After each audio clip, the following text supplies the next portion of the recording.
baga nagaan gara miidiyaa keenyatti nagaan dhuftanii.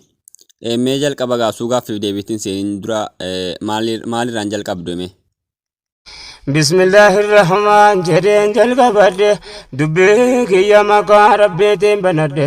Har'a nu waliin gaaffiif deebii gochuu keessaniif maal jettume? Alhamdulillahi galata galfadde. Tole ustaaz keenya mee har'a gaa maalluu fudhattanii dhuftani gaarra? Kunoo dhufe waan inni naa kenne fudhadhee ofiin beeku rabbiin of gargaarsifadhe. Tole ustaaz keenya jaallatamaa fi kabajamaa mee haala keessan keessaa tokko lama nutti himi. Haala kiyya keessaa waa tokkoon si hima yoo rabbiin arjoome waa kenneefi nama tola gaarummaa isaa inni naafu takkuma. Tole ustaaz keenya rabbii isinirraa haa jaallatu. Yoo namni tokko waa argate hoo? Yoo namni waa argate koo gammachuudhuma. Namoonni tokko yeroo isin haala keessan akkasitti ittiin tanu maal isiniin jedhu? Kanuma si taasise filatamaa namaa. Amma yoo rabbii kanaa olitti filatamaa kanaa olii rabbiin isin haa godhu ustaaz keenya jaallatamaa fi kabajamaa. Ummataan nuuf gahee keessa yaada keenya. Tole ustaaz keenya yaada keessan namni kamuyyuu yaada keessanii biraan ga'uu hin barbaachisu isiniif hubata namni ustaaz keenya jaallatamaa abshira namni kamuu isiniif hubata jechi keessan nama hundaafuu dawwaadha.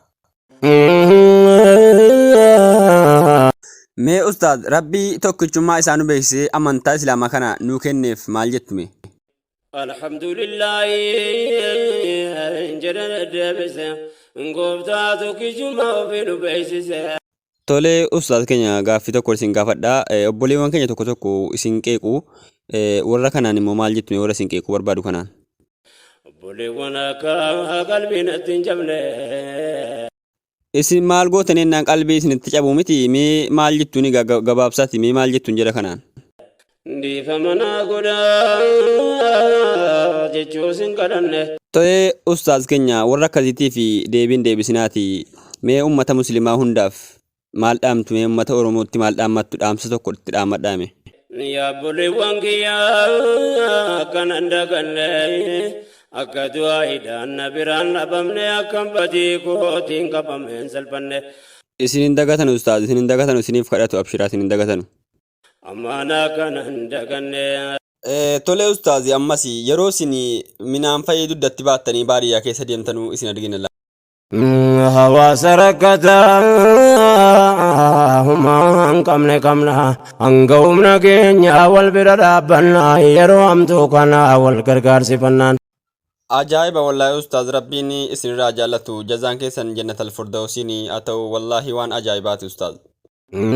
Ajaa'iba kana jira yaa obboleessa. Dhumarratti gaa ustaaz keenya du'aa nuuf kadhaatii du'aaidhaan adda baana. Menu tarjuam ya Rabbi bareedu imaani. Amiin. Nuti faddu anu milladdu ija kee rahmataatiin. Yaa Rabbi amiin.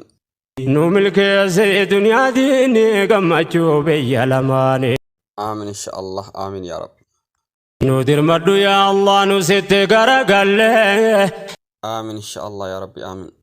Tole ustaazi rabbii isinirraa haa jaallatu dhumarratti gaa du'aa keenya rabbiin irraa haa qeebalu dhumarratti gaa dhumarratti maal dhaamtu ummata kana?